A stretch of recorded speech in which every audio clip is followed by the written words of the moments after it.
الحمدللہ رب العالمین والصلاة والسلام علی سید المرسلین اما بعد فاعوذ باللہ من الشیطان الرجیم بسم اللہ الرحمن الرحیم الصلاة والسلام علیک یا رسول اللہ وعلی آلک واصحابک یا حبیب اللہ الصلاة والسلام علیک یا نبی اللہ وعلی آلک واصحابک یا نور اللہ۔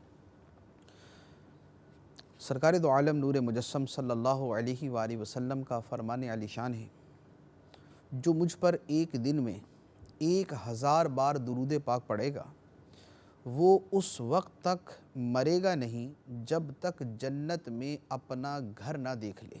صلو علی الحبیب صلی اللہ تعالی علی محمد صلی اللہ علیہ وسلم۔ فیضان قرآن کے سلسلے میں حاضر ہیں اور آج سورہ توبہ سے قرآن پاک کا درس ہوگا۔ صحابہ کرام کی شان اور جو صحابہ کرام کی پیروی کرے ان کی شان کا بیان ہے۔ ارشاد فرمایا والسابقون الاولون من المہاجرین والانصار والذین اتبعوہم باحسان رضی اللہ عنہم ورضوا عنہ وأعد لهم جنات تجری تحتها الانہار خالدین فیہا ابدا ذلک الفوز العظیم۔ اور بے شک مہاجرین اور انصار میں سے پہلے والے، دوسروں پر سبقت لے جانے والے اور دوسرے جو بھلائی کے ساتھ ان کی پیروی کرنے والے، ان سب سے اللہ راضی ہوا اور یہ اللہ سے راضی، اور اس نے ان کے لیے باغات تیار کر رکھے ہیں جن کے نیچے نہریں بہتی ہیں، ہمیشہ ہمیشہ ان میں رہیں گے، یہی بڑی کامیابی ہے۔ یعنی کن کو بشارت ہے؟ فرمایا مہاجر اور انصار، مہاجر صحابہ اور انصار صحابہ، ان میں جو پہلے ایمان لانے والے اور جو دوسروں پر سبقت لے جانے والے، فرمایا اللہ ان سے راضی، یہ اللہ سے راضی، اور اللہ نے ان کے لیے جنتیں تیار کر رکھی۔ اب چونکہ صرف سابقین اولین کا تذکرہ ہوا، یعنی مہاجر اور انصار صحابہ میں وہ لوگ جو پہلے ایمان لے آئے اور جو دوسروں پر سبقت لے گئے، تو جو بقیہ صحابہ ہیں فرمایا والذین اتبعوہم باحسان، جو ان کی نیکی میں پیروی کرنے والے ہیں، لہذا جو بعد کے صحابہ ہیں وہ بھی اس کے اندر آ گئے۔ اور چونکہ یہاں صرف صحابہ کا تذکرہ نہیں ہے بلکہ اولین صحابہ یعنی سیدنا صدیق اکبر، عمر فاروق، عثمان غنی، علی المرتضیٰ، طلحہ، زبیر، یہ رضی اللہ تعالی عنہم اجمعین، یہ اس طرح کے جتنے جلیل القدر صحابہ جو شروع میں ایمان لے آئے، ان کی جو بھی پیروی کرنے والا ہے، خواہ وہ بعد کے صحابہ ہیں یا صحابہ کے بعد تابعین ہیں یا تا قیام قیامت کے مسلمان ہیں، یعنی جیسے آج کے مسلمان ہیں، وہ ان میں بھی جو صحابہ کی پیروی کرنے والا ہے، فرمایا کہ خدا ان سے راضی، یہ خدا سے راضی، خدا نے ان کے لیے جنتیں تیار کر رکھی، یہی بڑی کامیابی ہے۔ اب اس کے بعد اللہ تبارک و تعالی نے کچھ منافقوں کی نشاندہی کی اور کچھ غیر منافق، یعنی جو منافق نہیں تھے لیکن خطا کار تھے، ان کا تذکرہ کیا۔ ارشاد فرمایا وَمِمَّنْ حَوْلَكُمْ مِنَ الْأَعْرَابِ مُنَافِقُونَ وَمِنْ أَهْلِ الْمَدِينَةِ مَرَضُوا عَلَى النِّفَاقِ لَا تَعْلَمُهُمْ نَحْنُ نَعْلَمُهُمْ سَنُعَذِّبُهُمْ مَرَّتَيْنِ ثُمَّ يُرَدُّونَ إِلَىٰ عَذَابٍ عَظِيمٍ۔ اور تمہارے آس پاس دیہاتیوں میں سے کچھ منافق ہیں اور کچھ مدینے والے لوگ بھی منافقت پر اڑ گئے ہیں، تم انہیں نہیں جانتے، ہم انہیں جانتے، ان قریب ہم انہیں 2 مرتبہ عذاب دیں گے، پھر انہیں بڑے عذاب کی طرف پھیرا جائے گا۔ یعنی فرمایا کہ اے مسلمانوں، تمہارے آس پاس کچھ دیہاتی لوگ منافق ہیں، اور مدینہ منورہ جو شہر ہے اس میں بھی کچھ لوگ ایسے ہیں جو منافقت پہ اڑے ہوئے ہیں، تو فرمایا کہ تم انہیں نہیں جانتے لیکن اللہ جانتا ہے، اور ہم انہیں 2 مرتبہ عذاب دیں گے، دنیا میں بھی اور قبر میں بھی 2 مرتبہ عذاب دیں گے، ایک دنیا میں ایک قبر میں، پھر اس کے بعد قیامت کے دن ان کو لوٹایا جائے گا بڑے عذاب کی طرف۔ تو اس کا مطلب یہ ہوا کہ 3 عذاب کا تذکرہ ہو، ایک دنیا کا عذاب، ایک قبر کا عذاب اور ایک قیامت کا عذاب جو جہنم میں ان کو دیا جائے گا۔ تو اس سے پتہ چلا کہ عذاب قبر جو ہے یہ قرآن سے ثابت ہے، کیونکہ قرآن پاک نے یہاں بیان کیا کہ ان کو یہاں 2 عذاب ہیں اور آخرت کے اندر تیسرا عذاب ہے، تو جو 2 عذاب ہیں ان میں ایک دنیا کا ہے اور ایک قبر کا ہے۔ اب اس کے بعد جو منافق نہیں تھے لیکن خطا کار تھے ان کا تذکرہ ہو۔ ارشاد فرمایا وآخرون اعترفوا بذنوبهم خلطوا عملا صالحا وآخر سیئا عسى اللہ ان یتوب علیہم ان اللہ غفور الرحیم۔ اور کچھ دوسرے لوگ جنہوں نے اپنے گناہوں کا اقرار کر لیا تو انہوں نے ایک اچھا عمل اور دوسرا برا عمل ملا دیا، ان قریب اللہ ان کی توبہ قبول فرمائے گا، بے شک اللہ بخشنے والا مہربان ہے۔ یعنی کچھ وہ لوگ تھے جو منافق تو نہیں تھے لیکن اپنی غفلت سستی کی وجہ سے وہ تبوک کے غزوے کے اندر شریک نہیں ہوئے، تو فرمایا کہ ان کا اچھا عمل بھی ہے برا عمل بھی ہے۔ اچھا عمل تو یہ ہے کہ ہیں سچے مسلمان، اللہ کے رسول پر ایمان ہے، نبی کریم صلی اللہ علیہ وسلم سے سچی محبت کرتے ہیں، یہ ان کا اچھا عمل۔ برا عمل کیا ہے کہ جہاد سے پیچھے رہے، تو فرمایا کہ اچھا اور برا عمل انہوں نے مکس کر دیا۔ اب یہ توبہ کرتے ہیں تو فرمایا توبہ کرتے ہیں تو خدا ان کی توبہ قبول فرمائے گا۔ اور چونکہ یہ جن صحابہ سے یہ غلطی سرزد ہوئی تھی، زیادہ تر مال کی وجہ سے ہوئی تھی کہ اپنے مال و دولت میں مصروف ہونے کی وجہ سے شرکت نہیں کی تھی، تو اب انہوں نے اپنے مال اللہ کی راہ میں دینا شروع کریے کہ اس مال نے ہمیں اس گناہ میں مبتلا کیا، لہذا ہم یہ مال ہی خرچ کر دیتے۔ تو اب اس مال کے حوالے سے اللہ تعالیٰ نے ہدایت دی، ارشاد فرمایا خذ من اموالہم صدقۃ تطہرہم وتزکیہم بہا وصلی علیہم ان صلاتک سکن لہم واللہ سمیع علیم۔ اے حبیب تم ان کے مال سے زکوٰۃ وصول کرو جس سے تم انہیں ستھرا اور پاکیزہ کر دو، اور ان کے حق میں دعائے خیر کرو، بے شک تمہاری دعا ان کے دلوں کا چین ہے اور اللہ سننے والا جاننے والا ہے۔ یعنی فرمائے کہ یہ مال دیتے ہیں تو ان کے مالوں سے آپ وصولی کرو جس کے ذریعے ان کو پاک و صاف کرو۔ اس سے پتہ چلا کہ زکوٰۃ ہے، صدقات ہیں، مال ہے جو اللہ کی راہ میں خرچ کیا جائے، اس کے ذریعے پاکیزگی ملتی ہے، طہارت نصیب ہوتی ہے۔ اب جہاں تک انہوں نے توبہ کی تھی تو فرمایا کہ الم یعلموا ان اللہ هو یقبل التوبۃ عن عبادہ ویأخذ الصدقات وان اللہ هو التواب الرحیم۔ کیا انہیں معلوم نہیں کہ اللہ ہی اپنے بندوں کی توبہ قبول فرماتا ہے اور خود صدقات لیتا ہے، اور یہ کہ اللہ ہی توبہ قبول کرنے والا مہربان ہے۔ وَقُلِ اعْمَلُوا فَسَيَرَى اللَّهُ عَمَلَكُمْ وَرَسُولُهُ وَالْمُؤْمِنُونَ وَسَتُرَدُّونَ إِلَىٰ عَالِمِ الْغَيْبِ وَالشَّهَادَةِ فَيُنَبِّئُكُم بِمَا كُنتُمْ تَعْمَلُونَ۔ اور تم فرماؤ اے لوگو تم عمل کرو، اب اللہ اور اس کے رسول اور مسلمان تمہارے کام کو دیکھیں گے اور جلد ہی تم اس کی طرف لوٹائے جاؤ گے جو ہر غیب اور ظاہر کو جاننے والا ہے، پھر وہ تمہیں تمہارے اعمال بتائے گا۔ یہاں پر ان کا بیان ہو گیا جو خطا کاروں کا ایک گروہ تھے مسلمان، ایمان سچا تھا، خطا کی۔ اب انہی خطا کاروں کا ایک دوسرا گروہ بھی تھا، یہاں پر ان کے بارے میں بیان ہوا۔ فرمایا وآخرون مرجون لامر اللہ اما یعذبہم واما یتوب علیہم واللہ علیم حکیم۔ اور اللہ کے حکم کی وجہ سے کچھ دوسرے لوگوں کا معاملہ مؤخر کر دیا گیا، یا تو اللہ انہیں عذاب دے گا اور یا ان کی توبہ قبول فرما لے گا، اور اللہ علم والا حکمت والا ہے۔ فرمایا کہ یہ دوسرا گروہ۔ اب درمیان میں اب ان کی توبہ کا جو قبول ہوئی یا نہیں ہوئی اس کا آگے جا کے بیان ہے۔ درمیان میں منافقوں نے ایک مسجد بنائی تھی جس کا نام رکھا گیا مسجد درار، یعنی مسلمانوں نے اس کا نام رکھا مسجد درار، جو قرآن کے اندر آیا تھا۔ اور اس کے مقابلے میں مسلمانوں کی مسجد تھی مسجد قباء شریف۔ یہاں پر ان دونوں مسجدوں کا تذکرہ ہوا۔ ارشاد فرمایا والذین اتخذوا مسجدا ضرارا وکفرا وتفریقا بین المؤمنین وارصادا لمن حارب اللہ ورسولہ من قبل ولیحلفن ان اردنا الا الحسنى واللہ یشہد انہم لکاذبون۔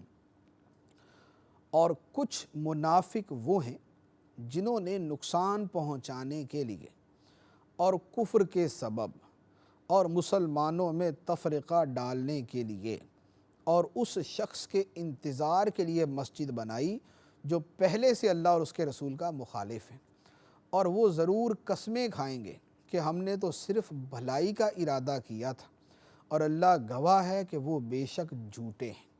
یہاں ایک مسجد کا تذکرہ ہے۔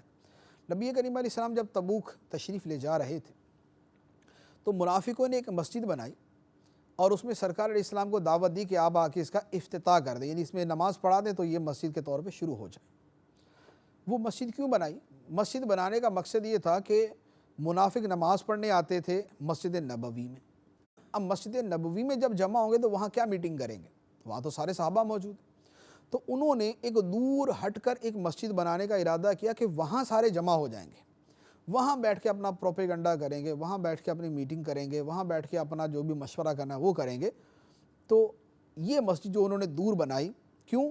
مسلمانوں کو نقصان پہنچانے کے لیے, کفر پھیلانے کے لیے, مسلمانوں میں جدائیاں ڈالنے کے لیے, مسلمانوں کے خلاف سازشیں کرنے کے لیے.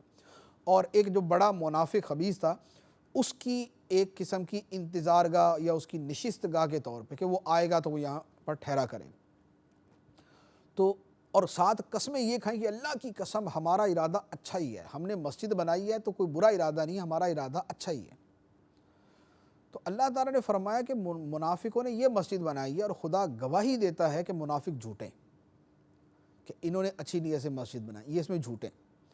تو اب آپ کیا کریں؟ نبی کریم علیہ السلام کو فرمایا کہ لا تقم فیہ ابدا, اے حبیب آپ اس مسجد میں کبھی کھڑے نہ, اس مسجد میں کبھی کھڑے نہ. لمسجد اسس علی التقوی من اول یوم احق ان تقوم فیہ فیہ رجال یحبون ان یتطہروا واللہ یحب المطہرین. اب مسجد, اچھی مسجد کا تذکرہ مسجد قباء کا. فرمایا بے شک وہ مسجد جس کی بنیاد پہلے دن سے پرہیزگاری پر رکھی گئی, وہ اس کی حقدار ہے کہ تم اس میں کھڑے ہو. اس میں وہ لوگ ہیں جو خوب پاک ہونا پسند کرتے ہیں اور اللہ خوب پاک ہونے والوں سے محبت فرماتا ہے. یعنی فرمایا کہ مسجد قباء شریف وہ ہے تقوی پر جس کی بنیاد ہے, وہ اس کی حقدار ہے کہ اے محبوب علیہ السلام آپ اپنی قدموں سے اس مسجد کو مشرف فرمائیں. اور جہاں تک منافقوں کی مسجد کا تذکرہ ہے اس کے بارے میں پھر یہ حکم ہوتا ہے کہ اس کو گرا دیا جائے, چنانچہ اس کو گرا دیا گیا تھا. اب اس کے بعد فرمایا افمن اسس بنیانہ علی تقوی من اللہ ورضوان خیر ام من اسس بنیانہ علی شفا جرف ہار فنہار بہ فی نار جہنم واللہ لا یہدی القوم الظالمین. لا یزال بنیانہم الذی بنوا ریبۃ فی قلوبہم الا ان تقطع قلوبہم واللہ علیم حکیم. تو کیا جس نے اپنی عمارت اللہ سے ڈرنے اور اس کی رضا پر رکھی وہ بہتر ہے یا وہ جس نے اپنی عمارت کی بنیاد ایک کھائی کے کنارے پر رکھی جو گرنے والی ہے, پھر وہ عمارت اپنے اس بانی سمیت جہنم کی آگ میں گر پڑے, اور اللہ ظالموں کو ہدایت نہیں دیتا. ان کی تعمیر شدہ عمارت ہمیشہ ان کے دلوں میں کھٹکتی رہے گی مگر یہ کہ ان کے دل ٹکڑے ٹکڑے ہو جائیں, اور اللہ علم والا حکمت والا ہے. ارشاد فرمایا کہ یہ دو مسجدیں بیان کی, ایک وہ عمارت, ایک وہ مسجد جس کی بنیاد تقوی پر ہے, اللہ کی رضا پر ہے, اللہ کے محبوب علیہ السلام کی محبت پر ہے, اور دوسری وہ مسجد جس کی بنیاد کفر پر ہے, خدا کو ناراض کرنے پر ہے, اور اللہ کے نبی علیہ الصلاۃ والسلام کی گستاخیاں عام کرنے پر ہے. فرمایا کہ یہ دونوں برابر ہیں؟ فرمایا نہیں, پہلی مسجد خدا کی بارگاہ میں قبول, اور دوسری وہ عمارت اور وہ مسجد جو اس لیے بنائی گئی کہ مسلمانوں میں تفرقہ پھیلائے, مسلمانوں میں جدائیاں پیدا کرے, مسلمانوں کو لڑائے آپس میں, اللہ کے حبیب علیہ السلام کی گستاخیاں کرے, ان کی شان کا انکار کرے. فرمایا کہ جو مسجدیں اس بنیاد پر بنی ہیں وہ اپنے بانی سمیت جو ہے وہ جہنم کی آگ کے اندر گرنے والی ہیں. اب اس کے بعد مومنوں کے بارے میں فرمایا کہ مومنوں کی جانیں اور ان کے مال اللہ نے خرید لی ہے. ارشاد فرمایا ان اللہ اشتری من المؤمنین انفسهم واموالهم بان لهم الجنہ یقاتلون فی سبیل اللہ فیقتلون ویقتلون وعدا علیہ حقا فی التوراۃ والانجیل والقرآن ومن اوفی بعہدہ من اللہ فاستبشروا ببیعکم الذی بایعتم بہ وذلک هو الفوز العظیم. بے شک اللہ نے مسلمانوں سے ان کی جانیں اور ان کے مال اس بدلے میں خرید لیے کہ ان کے لیے جنت ہے. وہ اللہ کی راہ میں جہاد کرتے ہیں تو قتل کرتے ہیں اور شہید بھی ہوتے ہیں. یہ اللہ کے ذمہ کرم پر سچا وعدہ ہے توریت اور انجیل اور قرآن میں, اور اللہ سے زیادہ اپنے وعدے کو پورا کرنے والا کون ہے؟ تو اپنے اس سودے پر خوشیاں مناؤ جو سودا تم نے اللہ سے کیا ہے, اور یہی بڑی کامیابی ہے. بڑی پیاری آیت, مسلمانوں کی پوری زندگی کو شامل ہے. فرمایا کہ اللہ نے مومنوں کی جانیں اور ان کے مال خرید لیے، لہذا نہ مسلمان کی جان اس کی اپنی ہے نہ مال اس کا اپنا ہے، خدا نے خرید لیا۔ کس بدلے میں؟ کہ جنت دے گا، قیمت اس کی جنت ہے۔ اب جان کی ضرورت پڑے تو راہ خدا میں جان قربان کرے گا، مال کی ضرورت پڑے تو راہ خدا میں مال قربان کرے گا۔ یہ جو خدا نے وعدہ کیا ہے کہ تم اپنی جان و مال قربان کرنے کے لیے، میری راہ میں قربان کرنے کے لیے تیار رہو، میں تمہیں جنت دوں گا۔ فرمایا کہ یہ خدا کا وہ وعدہ ہے جو اس نے توریت میں کیا، انجیل میں کیا، قرآن میں کیا۔ سبحان اللہ، کتنی تاکید فرما دی گئی، اور ساتھ ہی فرما دیا کہ خدا سے زیادہ وعدہ پورا کرنے والا ہے کون؟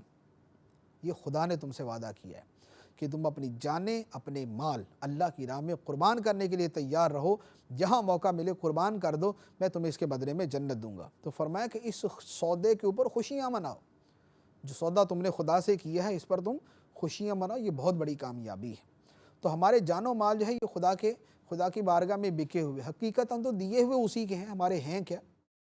جان مال سب خدا کا ہے، لیکن جو ظاہری اعتبار سے ہماری طرف ملکیت کی نسبت ہے، اس کے اعتبار سے بھی خدا نے فرمایا کہ میں نے تم سے خرید لیا۔ اب اس کے بعد اب ہم یہ دیکھیں کہ ہماری جانیں اور ہمارے مال کیا اللہ کی بارگاہ میں قربان ہونے کے لیے، خرچ ہونے کے لیے تیار ہیں؟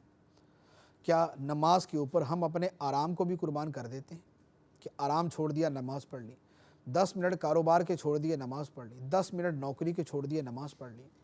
تو کیا ہم اتنا معمولی سا ہلکا سا بھی سودا کرنے کو تیار ہیں کہ 10 منٹ بھی اللہ کے لیے قربان کر دیں؟ اگر یہ 10 منٹ خدا کے لیے قربان کرنے کو تیار نہیں ہے تو پھر جان و مال خرچ کر دینا تو بہت بڑی بات ہے۔ تو مسلمان کی جان و مال تو خدا نے خرید لی ہے کہ تمہارے جان و مال کے بدلے تمہیں جنت ملے گی۔ اب اس کے بعد نیک مومنوں کے اوصاف اللہ تعالیٰ نے بیان فرمائے۔ ارشاد فرمایا التائبون العابدون الحامدون السائحون الراکعون الساجدون الآمرون بالمعروف والناہون عن المنکر والحافظون لحدود اللہ وبشر المؤمنین۔ توبہ کرنے والے، عبادت کرنے والے، حمد کرنے والے، روزہ رکھنے والے، رکوع کرنے والے، سجدہ کرنے والے، نیکی کا حکم دینے والے اور برائی سے منع کرنے والے، اور اللہ کی حدوں کی حفاظت کرنے والے، اور مسلمانوں کو خوشخبری سنا دو۔ جتنے اوصاف بیان کیے، فرمایا کہ یہ ہیں خدا کے پسندیدہ بندے۔ کون؟ جو توبہ کرے، جو اللہ کی عبادت کرے، جو اللہ کی حمد کرے، جو روزہ رکھے، رکوع کرے، سجدہ کرے، نیکی کا حکم دے، برائی سے منع کرے، اللہ کی حدود کی حفاظت کرے، یعنی اس کے احکام پہ عمل کرے۔ فرمایا کہ یہ خدا کے پسندیدہ بندے ہیں، ان کے لیے جنت کی بشارت ہے، تو ان کو جنت کی بشارت سنا دو۔ اب اس کے بعد ایک نئی بات، مشرکوں کے لیے دعائے مغفرت کرنا کیسا، اس کا بیان ہے۔ ابو طالب کے لیے نبی کریم صلی اللہ علیہ وآلہ وسلم نے دعائے مغفرت کا ارادہ فرمایا تو اللہ تعالیٰ نے قرآن کی یہ آیات مبارکہ نازل فرما دی۔ ارشاد فرمایا ما کان للنبی والذین آمنوا ان یستغفروا للمشرکین ولو کانوا اولی قربی من بعد ما تبین لهم انہم اصحاب الجحیم۔ نبی اور ایمان والوں کے لائق نہیں کہ مشرکوں کے لیے مغفرت کی دعا مانگیں اگرچہ وہ رشتہ دار ہوں، جبکہ ان کے لیے واضح ہو چکا کہ وہ دوزخی ہیں۔ یعنی کھلم کھلا بیان کر دیا کہ نبی کے لیے اور مومنوں کے لیے یہ جائز نہیں ہے کہ اپنے مشرک کافر رشتہ داروں کی بخشش کی دعا کریں اگرچہ ان کے رشتہ دار ہوں۔ تو اس سے پتہ چلا کہ اگر جیسے کسی کے ماں باپ کافر تھے، کسی کا بھائی کافر تھا، یہ مسلمان ہو گیا تو یہ ان کے لیے دعائے مغفرت نہیں کر سکتا۔ اب اس پر ایک شبہ ہوتا ہے کہ حضرت ابراہیم علیہ السلام کا چچا جو آزر تھا وہ مشرک تھا، ابراہیم علیہ السلام نے اس کے لیے تو دعا مانگی تھی، تو اللہ تعالیٰ نے اس شبے کا جواب یہاں پر دیا۔ ارشاد فرمایا وما كان استغفار ابراہیم لأبیہ الا عن موعدۃ وعدها ایاہ فلما تبین له انہ عدو للہ تبرأ منہ ان ابراہیم لأواہ حلیم۔ اور ابراہیم کا اپنے باپ کی مغفرت کی دعا کرنا صرف ایک وعدے کی وجہ سے تھا جو انہوں نے آزر سے کر لیا تھا۔ پھر جب ابراہیم کے لیے یہ بات بالکل واضح ہو گئی کہ وہ اللہ کا دشمن ہے تو وہ اسے بیزار ہو گئے۔ بے شک ابراہیم بہت آہوزاری کرنے والا بہت برداشت کرنے والا تھا۔ ارشاد فرمایا کہ ابراہیم علیہ السلام نے جو اپنے چچا آزر کے لیے مغفرت کی دعا مانگی تھی، تو یہ آپ نے اصل میں اسے ایک مرتبہ وعدہ کیا تھا، اس وعدے کو پورا کرنے کے لیے آپ نے دعا مانگی، لیکن پھر جب خدا کا حکم آ گیا کہ مشرک کے لیے دعا نہیں مانگنی، اور ساتھ بھی یہ آپ پر واضح ہو گیا کہ آزر اللہ کا دشمن ہے، وہ مشرک ہی ہے، تو اس کے بعد ابراہیم علیہ السلام اس سے بیزار ہو گئے۔ تو پتہ چلا کہ حکم معلوم نہیں تھا اور کچھ کر لیا، اس کے اوپر گرفت نہیں کئی صورتوں میں، لیکن جب حکم خداوندی واضح ہو گیا، اب اس کے بعد اس کے برخلاف اقدام کرنا یہ جو ہے یہ قابل گرفت ہے۔ اب اس کے بعد فرمایا وَمَا كَانَ اللَّهُ لِيُضِلَّ قَوْمًا بَعْدَ إِذْ هَدَاهُمْ حَتَّى يُبَيِّنَ لَهُم مَّا يَتَّقُونَ إِنَّ اللَّهَ بِكُلِّ شَيْءٍ عَلِيمٌ إِنَّ اللَّهَ لَهُ مُلْكُ السَّمَاوَاتِ وَالْأَرْضِ يُحْيِي وَيُمِيتُ وَمَا لَكُم مِّن دُونِ اللَّهِ مِن وَلِيٍّ وَلَا نَصِيرٍ، اور اللہ کی یہ شان نہیں کہ کسی قوم کو ہدایت دینے کے بعد اسے گمراہ کر دے جب تک انہیں صاف نہ بتا دے کہ کس چیز سے انہیں بچنا ہے۔ بے شک اللہ سب کچھ جانتا ہے، بے شک اللہ ہی کے لیے آسمانوں اور زمین کی سلطنت ہے، وہ زندہ کرتا ہے اور وہ مارتا ہے، اور اللہ کے سوا نہ تمہارا کوئی حامی ہے اور نہ مددگار۔ اب اس کے بعد درمیان میں نے عرض کیا تھا کہ چند آیتیں ہیں، اس کے بعد پھر تبوک کا واقعہ دوبارہ شروع ہے۔ تبوک کے موقع پہ اللہ نے نبی کریم علیہ السلام پر اور مومنوں پہ رحمت فرمائی، اس کا بیان ہوا۔ ارشاد فرمایا لَقَدْ تَابَ اللَّهُ عَلَى النَّبِيِّ وَالْمُهَاجِرِينَ وَالْأَنصَارِ الَّذِينَ اتَّبَعُوهُ فِي سَاعَةِ الْعُسْرَةِ مِن بَعْدِ مَا كَادَ يَزِيغُ قُلُوبُ فَرِيقٍ مِّنْهُمْ ثُمَّ تَابَ عَلَيْهِمْ إِنَّهُ بِهِمْ رَءُوفٌ رَحِيمٌ، بے شک اللہ کی رحمت متوجہ ہوئی نبی پر اور ان مہاجرین اور انصار پر جنہوں نے مشکل وقت میں نبی کی پیروی کی، حالانکہ قریب تھا کہ ان میں سے بعض لوگوں کے دل ٹیڑھے ہو جاتے، پھر اللہ کی رحمت ان پر متوجہ ہوئی، بے شک وہ ان پر نہایت مہربان بڑا رحم فرمانے والا ہے۔ یہ صحابہ کرام کی شان کے اللہ تعالیٰ کی رحمت ان پر متوجہ ہوئی۔ اب وہ تین صحابہ جن کا شروع میں نے تذکرہ کیا تھا کہ تین صحابہ کے معاملے کو مؤخر کر دیا گیا تھا کہ ان کی توبہ قبول ہوتی یا نہیں۔ ایک حضرت کعب بن مالک تھے، ایک ہلال بن امیہ اور ایک مرارہ بن ربیع۔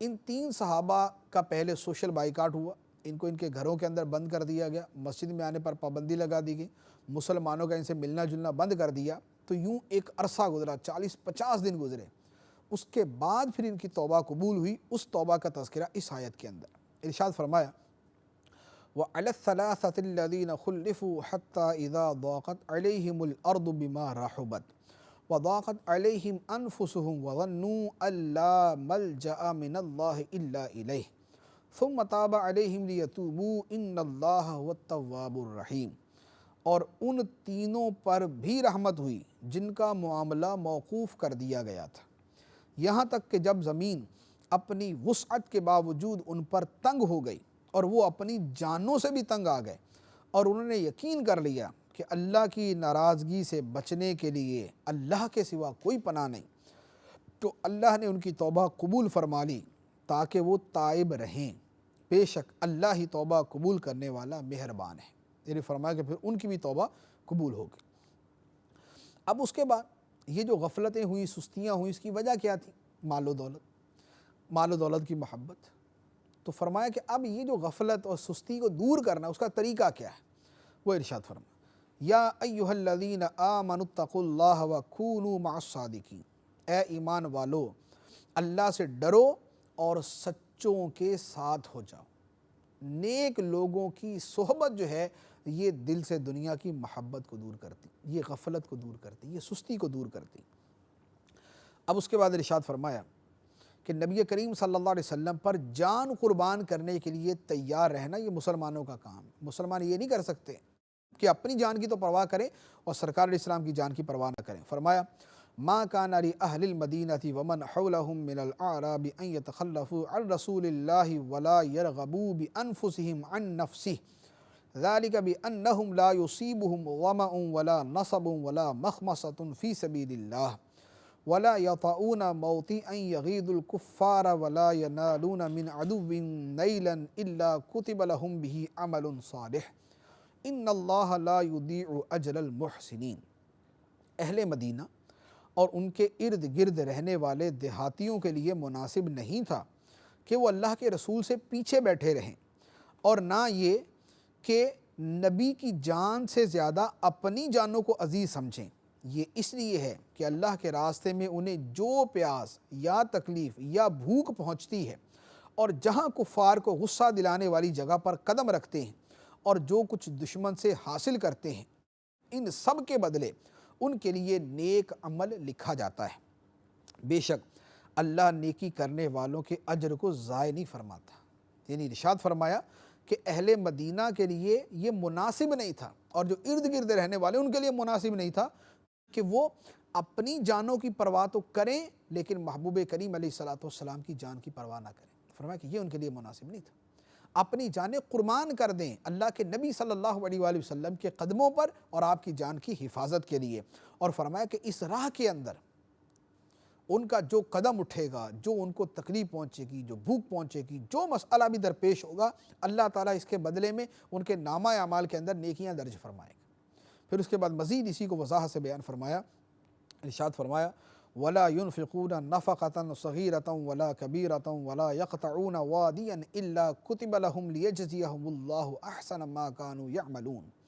اور جو کچھ تھوڑا اور زیادہ وہ خرچ کرتے ہیں اور جو وادی وہ طے کرتے ہیں، سب ان کے لیے لکھا جاتا ہے تاکہ اللہ ان کے بہتر کاموں کا انہیں بدلہ عطا فرمائے۔ یعنی جو وہ خرچ کریں گے، جو تھوڑا زیادہ جو وہ وادی طے کریں گے، سب کا عمل ان کے نامہ اعمال میں لکھا جائے گا۔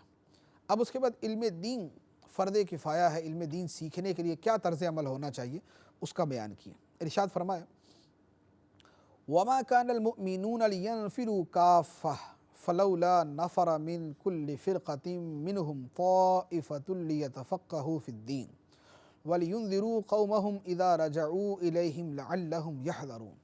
اور مسلمانوں سے یہ تو ہو نہیں سکتا کہ سب کے سب نکل جائیں، تو ان میں ہر گروہ میں سے ایک ایک جماعت کیوں نہیں نکل جاتی تاکہ وہ دین میں سمجھ بوجھ حاصل کریں، اور جب ان کی طرف واپس آئیں تو وہ انہیں ڈرائیں تاکہ یہ ڈر جائیں۔ یعنی فرمایا کہ یہ تو نہیں ہوگا کہ ساری علم دین پڑھنے کے لیے نکل جائیں، یعنی کاروبار بھی کرنا ہے، گھر والوں کو بھی دیکھنا ہے، اور بہت سارے معاملات ہیں، تو یہ تو نہیں ہو سکتا کہ سارے نکل جائیں۔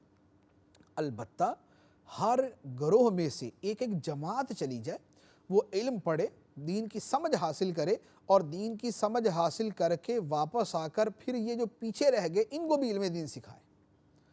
تو یہ ہے علم دین فرض کفایہ، یعنی علم کا کچھ وہ حصہ جو فرض عین ہے، جو ہر مسلمان نے سیکھنا ہے۔ نماز کا طریقہ ہر مسلمان نے سیکھنا ہے، اسی طرح اور بہت سارے مسائل ہیں۔ تو کچھ علم فرض عین ہے، اس کا سیکھنا ہر مسلمان پہ ضروری، اور کچھ علم فرض کفایہ ہے کہ کچھ لوگ اتنا علم سیکھ لیں کہ زندگی بھر جو دوسرے مسلمانوں کو معاملات پیش آتے ہیں، جہاں ان کو ضرورت پڑے وہ ان مسلمانوں سے، اس جماعت سے پوچھ سکیں اور پوچھ کر عمل کر سکیں۔ تو یہ فرض کفایہ ہے، اور افسوس کہ مسلمانوں کی اس کے اندر بھی بے پناہ غفلت ہے۔ علاقوں کے علاقے، شہروں کے شہر ہیں علماء سے خالی پڑے ہوئے، اچھے علماء نہیں وہاں پر جن کے پاس اتنا علم ہو کہ سب کی رہنمائی کر سکے۔ اب اس کے بعد حکم جہاد کی طرف دوبارہ واپسی۔ فرمایا یا ایھا الذین آمنوا قاتلوا الذین یلونکم من الکفار ولیجدوا فیکم غلظہ واعلموا ان اللہ مع المتقین۔ اے ایمان والو، ان کافروں سے جہاد کرو جو تمہارے قریب ہیں، اور وہ تم میں سختی پائیں، اور جان رکھو کہ اللہ پرہیزگاروں کے ساتھ ہے۔ صحابہ کرام نے اسی پر عمل کیا۔ پہلے اپنے جزیرہ عرب کے اندر جہاد ہوا، پھر اس کے جو قریب ممالک تھے وہاں جہاد ہوا، اور پھر یہ پھیلتا پھیلتا پوری دنیا میں گیا۔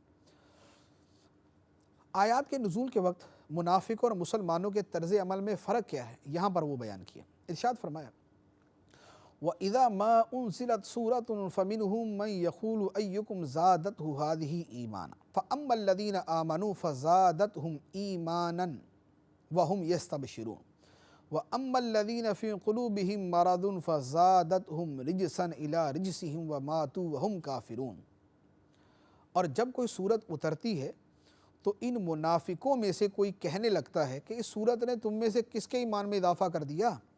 تو جو ایمان والے ہیں ان کے ایمان میں تو اس نے اضافہ کیا، اور وہ خوشیاں منا رہے ہیں، اور جن کے دلوں میں مرض ہے تو ان کی ناپاکی پر مزید ناپاکی کا اضافہ کر دیا، اور وہ کفر کی حالت میں مر گئے۔ یعنی آیات نازل ہوتی منافق کہتے لو جی قرآن تو نازل ہو گیا، اب کس کس کا ایمان بڑھ گیا؟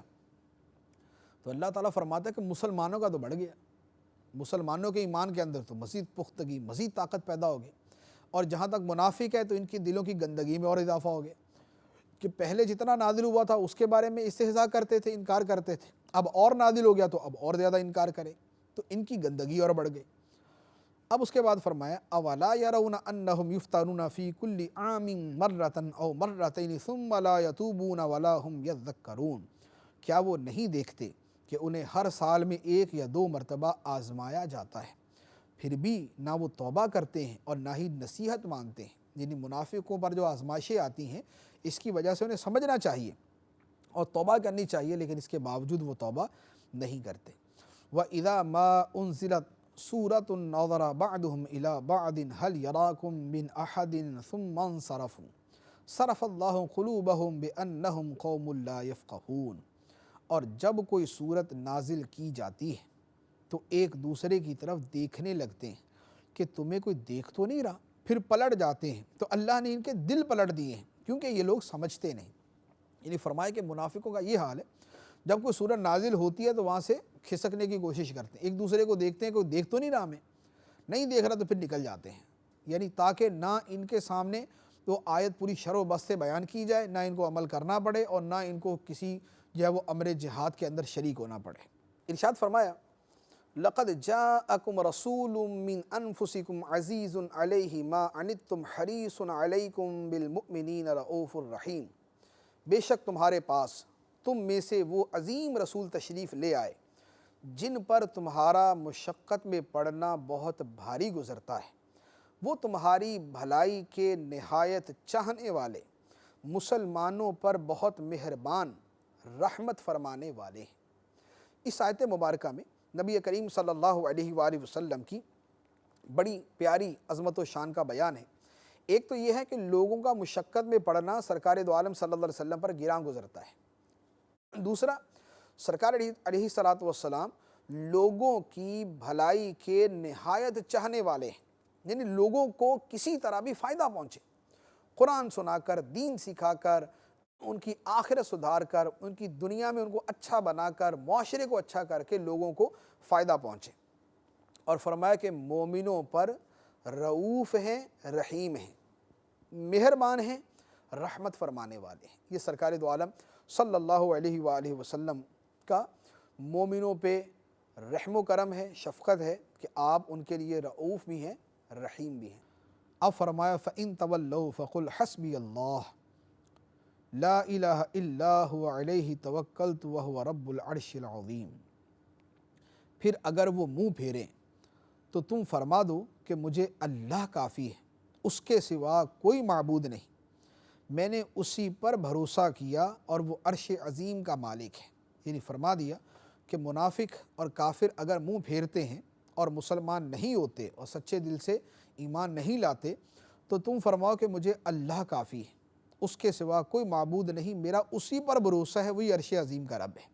یہ جو آیت کا حصہ ہے حسبی اللہ لا الہ الا هو علیہ توکلت وہو رب العرش العظیم، یہ بڑا فضیلت والا ہے۔ حدیث مبارکہ ابو داؤد شریف کی، سرکار علیہ السلام نے فرمایا جس شخص نے صبح اور شام 7 مرتبہ یہ پڑھا حسبی اللہ لا الہ الا هو علیہ توکلت وہو رب العرش العظیم، تو اللہ تعالیٰ اس کے اہم کاموں کے لیے اسے کافی ہوگا۔ یعنی صبح و شام یہ وظیفہ 7 مرتبہ پڑھے، اللہ تعالیٰ اس کے سارے معاملات کو حل فرما دے۔ اللہ تبارک و تعالیٰ ہمیں عمل کی توفیق عطا فرمائے، آمین بجاہ النبی الامین صلی اللہ علیہ وسلم۔